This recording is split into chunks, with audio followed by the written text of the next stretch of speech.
Barnier imposera une taxe aux Français, même à l'étranger, ce que révèle la nouvelle loi.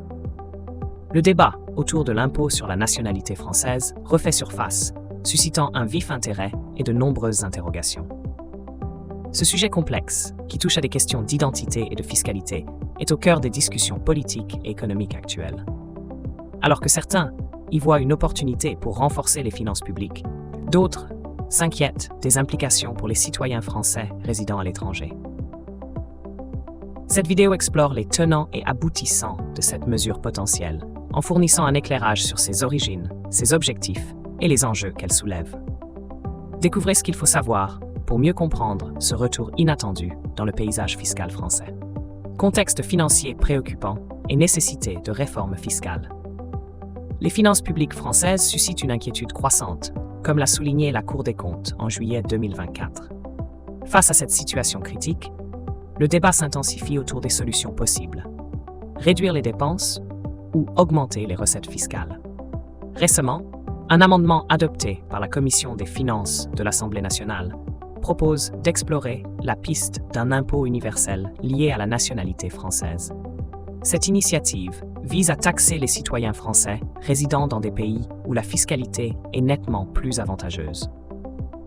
Ce projet reflète une volonté de renforcer les ressources financières de l'État, tout en soulevant des questions sur sa mise en œuvre et son efficacité potentielle. Vers un impôt universel ciblé pour les expatriés. L'amendement adopté par la Commission des finances de l'Assemblée nationale introduit le concept d'un impôt universel ciblé, visant spécifiquement les Français expatriés dans des pays à fiscalité avantageuse. Ce dispositif s'appliquerait aux citoyens ayant résidé en France au moins 3 ans sur la dernière décennie avant leur départ vers un État où l'imposition est inférieure de plus de 50% à celle de la France. De nombreux Français résident actuellement à des endroits comme Dubaï ou d'autres régions bénéficiant de régimes fiscaux très avantageux, où ils ne paient pas d'impôts sur leurs investissements. Cette nouvelle loi obligerait ces expatriés à régler la différence entre l'impôt français et celui du pays de résidence, touchant ainsi les revenus, le capital et le patrimoine. Réaction politique et incertitude législative.